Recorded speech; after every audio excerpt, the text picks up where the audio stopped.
Hello and welcome to episode 3 of Access Your World. The date today is the 25th of June 2025.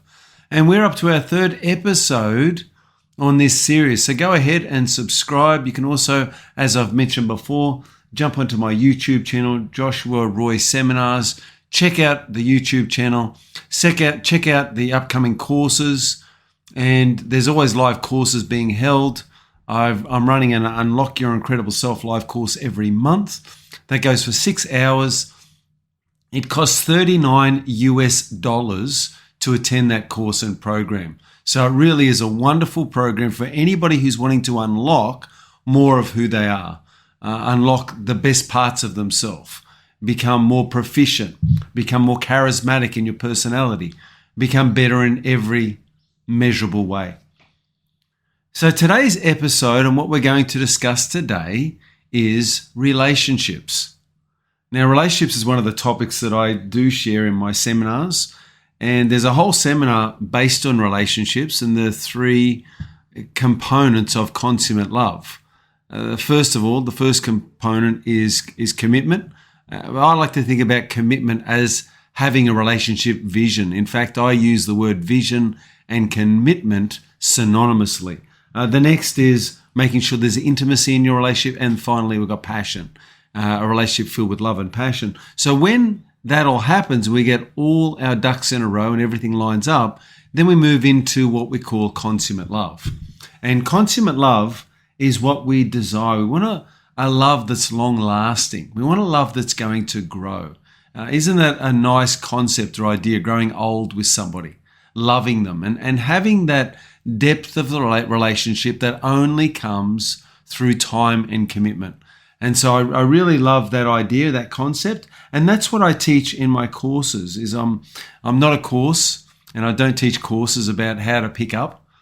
Certainly we do look at selection and dating, but I'm not here about picking up and having one night stands and that type of thing. I'm looking for those who are interested and concerned in having long-term growing relationships. And when it comes to relationships, and I want to tell you just a couple of quick stories, a little bit about my past. I went through a divorce and separation. I remember driving along in my car. I was actually heading off to a nightclub because I believe my ex-wife was there and we were still in a relationship together. I had no idea what was going on, but I wanted to find out, like, what is she up to? And I think back and think that it was really poor conduct on my part because I was kind of like, you could actually classify it as stalking, even though we're in a relationship, a committed relationship. She'd made some choices. Anyway, I wanted to go out there and find out what was going on. Why was she dressed up? Why was she going to nightclubs? And just to give you a bit of background, I'd come home from work. I was working at the time in the Queensland Police Service. I'd come home from work. My ex-wife was all dolled up. She was dressed up. She was ready to head out. And as soon as I came home, it was almost like there was a handover pass. It's like, right, your turn to look after the kids. We had 3 small children. And then she would jump in a vehicle, head off to go night clubbing. And she would stay out to all hours of the morning. And then that pattern was repeated about 2 or 3 times each week. Towards the end of the relationship. I knew the relationship was in trouble. It was breaking down. I was trying to hang on to the relationship. Anyway, one night I decided to head out to the nightclub. I found out where she was and I thought, well, I go out and surprise her. And I remember when I got there to the nightclub, I stayed in the background and she hadn't seen me. And I remember looking out on the dance floor and I saw her dirty dancing with another male on the floor. And when I say dirty dancing, she was doing some hip grinding with this other male person. And, while she's married to me. So in viewing that, it was hurtful. It was hard for me to watch. And after she walked off the dance floor, I approached her and I said, "What are you doing?" Just asked that question. And she went off. She had tears in her eyes and she looked back and said, "Don't you trust me?" And she walked off to the bathroom. Anyway, I ended up leaving the nightclub. And I remember driving home, and as I'm driving home, I was looking at all these telegraph poles that I was passing. And I was just thinking to myself, because there was a tremendous amount of pain inside, I was feeling that the relationship was ending. I was feeling my ex-wife pulling away. I was trying to hang on to the relationship. I didn't get married to get divorced. And so I'm in this situation where I'm driving along and I started looking at these telegraph poles thinking to myself, you know what? I could stop the pain immediately. I could just veer off the road. I could hit a telegraph pole and the pain would stop. And I remember thinking that, and I remember catching myself in these thoughts and thinking, that's definitely not a good way to think. And time does heal. Well, that's what I'd heard. The time does heal. And so I thought, no, be patient. Just relax. Let's see what happens. Anyway, as things turned out, things did fall apart. We ended up getting separated. It wasn't that long after these incidents that we were separated. And I found myself in a divorce situation. Now, I remember that I was in a lot more pain after the divorce. While I was still trying to hang on to it, I was able to mitigate some of that pain I was feeling. Yes, it was the pain of loss, it was the pain of separation, but it wasn't as bad as the pain of all-out rejection. And once I felt that rejection, that the marriage was ended, that it was over, and I thought to myself, it's a hard thing for somebody who knows you best in all the world to reject you. And from that place, I felt like there was no hope.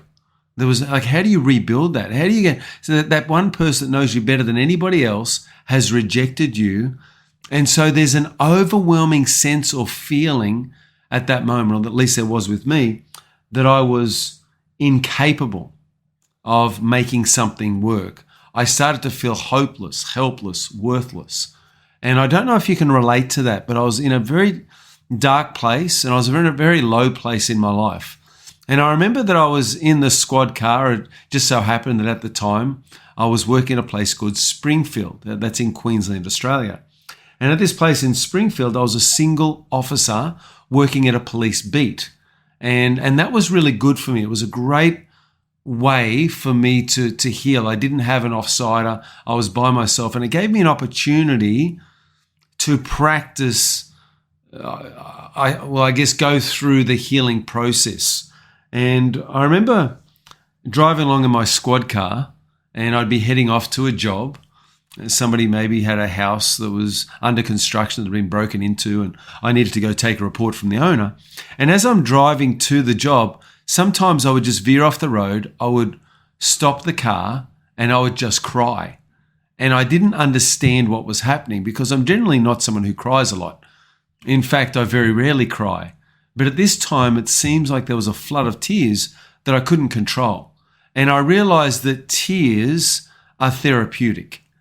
And I learned that it was my body releasing the emotions from within me. And through the tears and through the crying, I was able to release some of that. And it's really quite strange to me, even now when I think back about it, because I'm not someone who cries a lot. And when I see somebody cry, sometimes in the back of my mind, I think, what's wrong with that person? But here I was the one doing the crying. Now, especially as a man, we grew up in a culture where you don't cry. You're taught not to cry. Suck it up, princess. And I've heard that comment many times. So the idea of crying and releasing, it was new, it was foreign, but it was happening. It was almost like I wasn't in control and my body knew what it needed to do in order to release the pent-up emotions that I had at the time, was experiencing. So here I am in this situation where I'm pulling over, I'm crying, I'm heading off to jobs, and this happened not once but many times. And I remember one time I went to a job, there was a woman, a crime had happened at her home, and I remember walking into a house and I sat down to take a report from her. As police, we take reports. We follow crime and report it. We don't always solve crime, but we certainly follow it and report it. And so here I was at this woman's house taking a report in my notebook. And as I got through this report, I'd mentioned to her a little bit about my life because it was front of mind for me.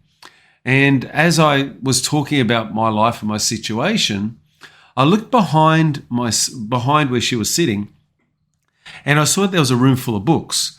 She was obviously well read. I thought she must have been a librarian or something. I'm still not sure what her career was, but I just know she loves or loved books. So this woman, who was a book lover, was very knowledgeable, very intelligent, And so I started having this conversation with her about life and about the situations that I'd gone through, the divorce and separation that I had to deal with, and also the fact that I was pulling over and crying. And, here I was dealing with all of these emotions, and I'd never been through something like this before. I didn't really know what to expect, what was next. Is it ever going to go away? Is it going to last forever? And what do I do in my future? And so there's all these questions in my mind. And I remember rehearsing this to this woman, and she just listened for a while, listened as I guess, spilt my beans, let her know everything that was going on. And then at the end of that, she nodded thoughtfully, and she said these words. And when she said these, it changed my life. In fact, it directed what I was going to do for probably the next 2 to 5 years of my life. So it really set my course. It changed my course. In life, sometimes there's turning points in our health. There could be turning points in your career. Well, at this moment, this was a turning point in my relationships, the relationship that I had in the past and the ones that I would form and create into the future. And here's what she said. She looked at me and said, unless you change sufficiently, you will continue to attract the same type of person into your life.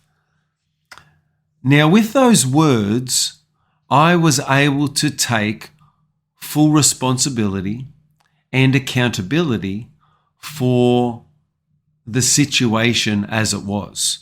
You see, I'd chosen to fall in love with a certain person.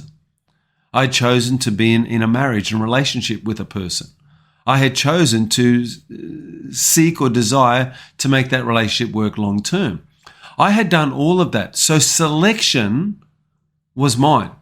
The choice to get married was mine. The desire to create a family was mine. All of it was mine. And so I was able to take full responsibility for that. So instead of turning around and playing the blame game and looking at my ex-partner and thinking, well, you did this and you did that, and whatever the case may be, I looked at myself and I thought to myself, that's an interesting statement, not just for an understanding of the past, but now as a guide looking forward into the future. I'll repeat the words one more time. Unless you change sufficiently, you will continue to attract the same type of person into your life. Now, with those words, I started moving in a direction towards growth, personal development, and change. And I want you to know that over the next period of time, I started studying books on relationships. I started listening to podcasts, listening to YouTube talks, listening to all sorts of things, anything that I could get my hands on. Here I am reading books, I'm listening to things, and I'm studying and researching relationships. Now, as I studied and researched relationships, I started to find out how to select well. I started to find out that there were certain things that I could do that could increase my ability to predict whether the relationship that I was beginning would be successful long term. I started to find out there was predicates for that, and you can find out what they are. There's indicators inside a relationship as to whether the relationship will continue. And I realized that these indicators, yes, they start in the dating phase, but also beyond that. Once you're married and in a secure relationship, then those activities continue. So with this knowledge, not only did I start to work on myself and the self-improvement that I needed. You see, if I was to change sufficiently, I would attract a different type of person into my world and into my life. So me working on my changes was the first step. But I thought to myself, well, who learns more? The student or the teacher? And I realized that teachers learn more than the students. So I thought to myself, if I'm going to get a handle on this, if I'm going to get a grasp on it to the deepest level, then I need to not only learn the material and apply it myself, but I wanted to teach it. And so I started running courses, seminars, trainings. I did this years later, but at the time I had that desire to do that. And I remember that over the next 2 years, I researched relationships, studied everything I could on relationships, listened to talks. I attended seminars and trainings whenever I could, and I started to get all the information that I needed or thought I needed in order to change sufficiently so that I could attract a different type of person into my life. And it just so happened that not long after, I met a wonderful young woman named Rebecca, and there's a big story around this. There was actually 3 Rebeccas, not one. And Rebecca became my wife. And so it was wonderful to be able to attract a different type of person into my world, into my life. And as a result, now we've been together, oh my goodness, it's getting close to 20 years of being together. So it's just been a wonderful, wonderful adventure. It's been a wonderful, wonderful journey. And I discovered how to select well. I discovered what intimacy truly is. I discovered how to create passion, deep passion inside a relationship. And on discovering these things, I created courses, and now today I teach all about these concepts and ideas. So if you want consummate love, then you've got to do the work. You've got to change sufficiently. If you keep attracting the same type of person into your life, then that tells me that you haven't done the deep emotional work that you need to do in order to change sufficiently internally so that you can attract a different type of person into your world and into your life. Now, if you're in a relationship and you're not knowing whether that relationship's going to continue, you don't know what the outcome is, none of us do, there is a way that you can, with almost 100% accuracy, predict if that relationship is going to last or not. And I discovered that there's metrics for that. There's ways that we can measure those things. And so if any of this sounds interesting, then you may be interested in signing up to a relationship course or program. So I love this idea of teaching courses and programs about relationships because I want to see the divorce rate go down. I wanted to see that successful relationships become a dime a dozen. I'd love to see more relationships filled with love and passion so that people get hope back and they get trust back in this idea of having a high functioning relationship that's long lasting and filled with love and passion. And I want you to know that it's possible. And I also believe it's possible for you. What it requires is good education. And one of the best ways to get that education is through seminars, courses, and trainings. And that's why I run these seminars. I run these seminars, courses, trainings, so that people can get the information, start applying it, get results, and create a relationship filled with love and passion. Now, in the course, there's actually 4 parts. The first is creating a relationship vision and selection. So the idea is we want dating skills, yes. We want to make sure that we're attractive and able to, you could say, seduce or attract somebody into our world, make somebody fall in love with us. Once you've got that, then you want to look at selection criteria, make sure that there's a predicate for long-term success that exists within the dynamics of that relationship to see that all your ducks are in a row there. You want to think about a relationship vision at that point. So relationship vision and commitment go hand in hand. A lot of people say commitment. I just say relationship vision because when you've got a shared relationship vision, now you've got a direction of travel that you can both invest in. You see, if you've got a vision, you can succeed. And if you've got a shared vision, you can succeed together. The next is intimacy. Now, intimacy is deep, heartfelt connection. What you want to do is be with somebody who's your best friend. You want to create a relationship that's deep and meaningful, where you feel the ability to be able to be open and share your heartfelt desires, wishes, dreams. You should be free to speak your mind and almost free to speak about any topic. There's got to be a comfortableness within the relationship, an authenticity that comes out. And in my communication course, I talk about 4 different types of communication. There's the monologue, the dialogue, awakened communication, and naked communication. Now, naked communication is you don't have to be naked, obviously, to have this type of communication. With naked communication, it's about getting rid of all of your inhibitions, being judgment-free, and also feeling as though your words are not being judged by the other person. And so there's a feeling of comfortability there. And with that feeling of comfortability comes a naked communication. And then finally, we've got passion. And passion is the physical connection. So remember, intimacy is emotional connection and passion is physical intimacy. And that's where we start, turning it up and turning things on in the bedroom.